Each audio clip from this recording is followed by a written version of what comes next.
ಬಹಳಷ್ಟು ವಿದ್ಯಾರ್ಥಿಗಳು ಏನು ಅಂದ್ಕೊಳ್ತಾರೆ ಅಂದರೆ KCET ರ್ಯಾಂಕ್ ಎಂಟ್ರೆನ್ಸ್ ಎಕ್ಸಾಮ್ ಮೇಲೆ ಡಿಪೆಂಡ್ ಆಗುತ್ತೆ ಅಂತ. ಆದರೆ ಇದೊಂದು ದೊಡ್ಡ ಮಿಸ್ಅಂಡರ್ಸ್ಟ್ಯಾಂಡಿಂಗು. ನೀವು KCET ಆಸ್ಪಿರೆಂಟ್ ಆಗಿದ್ದರೆ PUC ಪ್ಲಸ್ KCET ವೇಟೇಜ್ ಅರ್ಥ ಮಾಡ್ಕೊಳ್ತೇ ಇದ್ದರೆ ನಿಮ್ಮ ಗುಡ್ ರ್ಯಾಂಕ್ ಮಿಸ್ ಆಗ್ಬೋದು.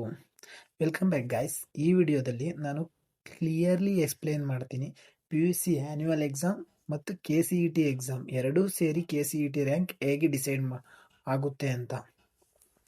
ಫಸ್ಟು KCET ಅಂದ್ರೇನು? KCET ಅಂದರೆ ಕರ್ನಾಟಕ ಕಾಮನ್ಸ್ ಎಂಟ್ರೆನ್ಸ್ ಟೆಸ್ಟ್. ಈ ಎಕ್ಸಾಮ್ನ ಏನಕ್ಕೆ ಕಂಡಕ್ಟ್ ಮಾಡ್ತಾರೆ ಅಂದರೆ ಅಡ್ಮಿಷನ್ಗಾಗಿ. ಯಾವ್ಯಾವ ಅಡ್ಮಿಷನ್ನು? ಇಂಜಿನಿಯರಿಂಗ್, ಫಾರ್ಮಸಿ, ಅಗ್ರಿಕಲ್ಚರ್ ಈ ಥರ ಪ್ರೊಫೆಷ್ನಲ್ ಕೋರ್ಸಿಗೆ. ನಿಮ್ಮ KCET ರ್ಯಾಂಕ್ ಏನು ಡಿಸೈಡ್ ಮಾಡುತ್ತೆ ಅಂದರೆ ಯಾವ ಕಾಲೇಜ್ ಸಿಗಬೇಕು ಮತ್ತು ನಿಮಗೆ ಯಾವ ಬ್ರ್ಯಾಂಚ್ ಸಿಗುತ್ತೆ ಅನ್ನೋದನ್ನು ಕೂಡ. ಅದನ್ನೇನಾದರೂ ನೀವು ಅರ್ಥ ಮಾಡ್ಕೊಳ್ದೇ ಇಲ್ದಿದ್ದವ್ರೆ ನಿಮಗೆ ನಿಜವಾಗ್ಲೂ ಎಕ್ಸಾಮ್ ಬರೆಯೋಕ್ಕೆ ಗೊತ್ತಾಗಲ್ಲ. ಅದಕ್ಕೆ ಹೇಳ್ತಿದ್ದೀನಿ, ನೆಕ್ಸ್ಟು ಏನಿದೆ ಅದು ವೆರಿ ವೆರಿ ಇಂಪಾರ್ಟೆಂಟ್ ಪಾಯಿಂಟು. ಈಗ ಏನು ನೋಡೋಣ ಅಂದರೆ KCET ರ್ಯಾಂಕ್ ಕ್ಯಾಲ್ಕುಲೇಟ್ ಮಾಡೋದು ಯಾವ ಎಕ್ಸಾಮ್ ಕನ್ಸಿಡರ್ ಮಾಡ್ತಾರೆ ಅಂತ. ಮತ್ತು KCET ರ್ಯಾಂಕ್ ಎಕ್ಸಾಮನ್ನು 2 ಎಕ್ಸಾಮ್ನಿಂದ ಕ್ಯಾಲ್ಕುಲೇಟ್ ಮಾಡ್ತಾರೆ. ಫಸ್ಟ್ ಎಕ್ಸಾಮ್ ಯಾವುದು ಅಂದರೆ PUC ಆ್ಯನ್ಯುವಲ್ ಬೋರ್ಡ್ ಎಕ್ಸಾಮ್. ಎರಡನೇದು ಯಾವುದು ಅಂದರೆ KCET ಎಂಟ್ರೆನ್ಸ್ ಎಕ್ಸಾಮ್. KCET ಮಾತ್ರ ಅಲ್ಲ, PUC ಮಾತ್ರ ಅಲ್ಲ, ಎರಡೂ ಕಂಪಲ್ಸರಿ. ಎರಡನ್ನೂ ಸೇರಿ ನಿಮಗೆ ರ್ಯಾಂಕ್ನ ಕೊಡೋ ಅಂಥದ್ದು. ಅದಕ್ಕೋಸ್ಕರ ನೀವು ಎರಡು ಕಡೆನೂ ಕಾನ್ಸಂಟ್ರೇಟ್ ಮಾಡಬೇಕಾಗುತ್ತೆ, ಎರಡಕ್ಕೂ ನೀವು ಇಂಪಾರ್ಟೆನ್ಸ್ ಕೊಡಬೇಕಾಗುತ್ತೆ. ಇದು most important point. KCET rank calculate ಮಾಡೋದು ಈಕ್ವಲ್ ವೆಯ್ಟಿಂದ ಕ್ಯಾಲ್ಕುಲೇಟ್ ಮಾಡ್ತಾರೆ. ಹೆಂಗೆ ಅಂದರೆ PUC ಎಕ್ಸಾಮ್ 50%, KCET ಎಕ್ಸಾಮ್ 50%. ಅಂದರೆ ನೀವು KCETನಲ್ಲಿ ಹೈ ಸ್ಕೋರ್ ಮಾಡಿದ್ರು PUC ಮಾರ್ಕ್ಸ್ ಕಡಿಮೆ ಇದ್ದರೆ ರ್ಯಾಂಕ್ ಕಡಿಮೆ ಆಗುತ್ತೆ ಮತ್ತು ನಿಮ್ಮ ರ್ಯಾಂಕಿಗೂ ಅಫೆಕ್ಟ್ ಆಗುತ್ತೆ. ಅದಕ್ಕೆ ಏನು ಮಾಡಿ ಅಂದರೆ ನೀವು KCET ಮಾರ್ಕ್ಸ್ನ ಜಾಸ್ತಿ ಇಟ್ಟಿರಬೇಕು ಮತ್ತು ಏನು ನಿಮ್ಮ PUC ಬೋರ್ಡ್ ಎಕ್ಸಾಮ್ ಇದೆ ಅದನ್ನು ಜಾಸ್ತಿ ಇಟ್ಟಿರಬೇಕು. PUC ಆ್ಯನ್ಯುವಲ್ ಎಕ್ಸಾಮಿಂದ ಓನ್ಲಿ 3 ಸಬ್ಜೆಕ್ಟ್ ಕನ್ಸಿಡರ್ ಮಾಡ್ತಾರೆ. ಯಾವ್ಯಾವು ಅಂದರೆ PCM ಅಂದರೆ ಫಿಸಿಕ್ಸ್, ಕೆಮಿಸ್ಟ್ರಿ, ಮ್ಯಾಥಮೆಟಿಕ್ಸ್. ಲ್ಯಾಂಗ್ವೇಜನ್ನು ಕನ್ಸಿಡರ್ ಮಾಡಲ್ಲ, ಯಾವುದು ಕನ್ನಡ, ಇಂಗ್ಲೀಷ್ ಯಾವುದು. ಬಯಾಲಜಿನೂ ಕೂಡ ಕನ್ಸಿಡರ್ ಮಾಡಲ್ಲ, ಯಾವುದಕ್ಕೆ? ಇಂಜಿನಿಯರಿಂಗ್ಗೆ. ನೀವು ಬಾಕಿ ಫಾರ್ಮಸಿ ಅದಕ್ಕೆ ಹಾಕೊಳ್ತಾರೆ. ನೆಕ್ಸ್ಟು KCET ಎಂಟ್ರೆನ್ಸ್ ಎಕ್ಸಾಮ್ ನೀವು ಕೂಡ ಓನ್ಲಿ PCM ಮಾರ್ಕ್ಸ್ನೇ ಕನ್ಸಿಡರ್ ಮಾಡ್ತಾರೆ. ಅಂದರೆ ಫಿಸಿಕ್ಸ್, ಕೆಮಿಸ್ಟ್ರಿ, ಮ್ಯಾಥ್ಸ್. KE ಮಾರ್ಕ್ಸಿಗೆ ನಾರ್ಮಲೈಸೇಷನ್ ಮಾಡುತ್ತೆ. ಫೇರ್ನೆಸ್ ಇರಲಿ ಅಂದರೆ PUC ಮತ್ತು KCET ಎರಡೂ PCM ರೂಲ್ ಫಾಲೋ ಮಾಡ್ತವೆ. ಓಕೆನಾ?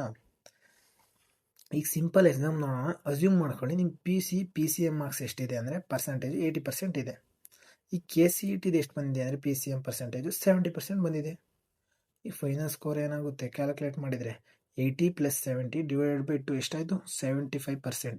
ಅದಕ್ಕೋಸ್ಕರನೇ ಎರಡು ಇಂಪಾರ್ಟೆಂಟು. ಯಾವುದಾದ್ರು? KCET ಮತ್ತು ನಿಮ್ಮ PUC ಬೋರ್ಡ್ ಎಕ್ಸಾಮ್ ಎರಡೂ ಇಂಪಾರ್ಟೆಂಟು. ಅದಕ್ಕೋಸ್ಕರ ಇವೆರಡು ಇಂಪಾರ್ಟೆಂಟ್ ಪಾಯಿಂಟ್ನ ಗ್ಯಾಪ್ನ ಇಟ್ಕೊಳ್ಳಿ. ಯಾವುದು ಅಂದರೆ PUC ಮತ್ತು KCET ಎರಡೂ ಕಂಪಲ್ಸರಿ. ಈಕ್ವಲ್ ವೇಟೇಜ್ ಇದೆ ಮತ್ತು ಇಂಪ್ರೂವ್ಮೆಂಟ್ PUC ಮಾರ್ಕ್ಸ್ ಅಲೋ ಇದೆ. Only PCM matters. ನಿಮಗೇನು ಲ್ಯಾಂಗ್ವೇಜ್ ಅಷ್ಟು ಮ್ಯಾಟರ್ ಆಗಲ್ಲ. ಬೇಸಿಕ್ ಸ್ಟ್ರಾಂಗ್ ಇದ್ದರೆ ರ್ಯಾಂಕು ಬೆಟರ್ ಆಗುತ್ತೆ. ಅಂದರೆ ನೀವು ಏನು PUC ಬೋರ್ಡ್ ಎಕ್ಸಾಮ್ ಬರೀತೀರಾ ಅದೇನಾದರೂ ನೀವು ಚೆನ್ನಾಗಿ ತೆಗೆದ್ರೆ ಅಲ್ಲಿ ನಿಮಗೆ KCET ರ್ಯಾಂಕಲ್ಲಿ ಜಾಸ್ತಿ ಬರೋ ಸಾಧ್ಯತೆ ಇರುತ್ತೆ. ಇದನ್ನು ಗೋಲ್ಡನ್ ಫಾರ್ಮುಲಾ ಅಂತ ನೆನ್ಪಿಟ್ಕೊಳ್ಳಿ. ಯಾವುದು ಅಂದರೆ KCET rank = 50% PUC + 50% KCET = entrance exam.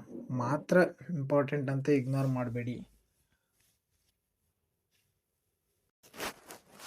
PUC ಮತ್ತು KCET ಎರಡೂ ಸೇರಿ ನಿಮ್ಮ ಫ್ಯೂಚರ್ ಕಾಲೇಜ್ನ ಡಿಸೈಡ್ ಮಾಡ್ತವೆ ಮತ್ತು ಬ್ರ್ಯಾಂಡ್ನ ಡಿಸೈಡ್ ಮಾಡ್ತವೆ. ನಾನು ಇದೇ ತಪ್ಪು ಮಾಡಿದ್ದೆ, ಅದಕ್ಕೋಸ್ಕರ ನೀವು ತಪ್ಪು ಮಾಡಬೇಡಿ ಅಂತ ಹೇಳ್ತಿದ್ದೀನಿ.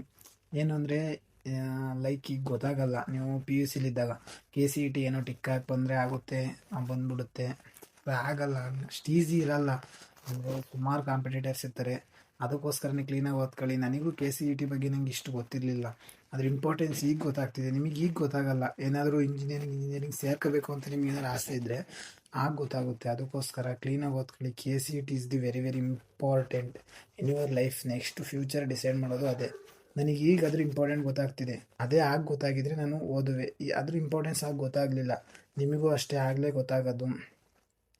ಇವತ್ತಿನ ವಿಡಿಯೋ ಇಷ್ಟೇ. ಈ ಎಕ್ಸ್ಪ್ಲನೇಷನ್ ನಿಮಗೆ ಏನಾದರೂ ಹೆಲ್ಪ್ಫುಲ್ ಆಗಿದೆ ಪ್ಲೀಸ್ ಲೈಕ್ ಮಾಡಿ, ಶೇರ್ ಮಾಡಿ, ಸಬ್ಸ್ಕ್ರೈಬ್ ಮಾಡಿ. KCET ರ್ಯಾಂಕ್ ಬಗ್ಗೆ ಇನ್ನೂ ಸುಮಾರು ಜನ ಕನ್ಫ್ಯೂಸ್ ಆಗಿರ್ತಾರೆ. ಅದನ್ನು ಅವ್ರಿಗೆ ಕಳಿಸಿ ಹೆಂಗೆ ಅಂತ ಗೊತ್ತಾಗುತ್ತೆ. ಸ್ಟೂಡೆಂಟ್ಗೆ ಈ ವಿಡಿಯೋಸ್ನ ಆದಷ್ಟು ಶೇರ್ ಮಾಡಿ. Thank you for all the watching.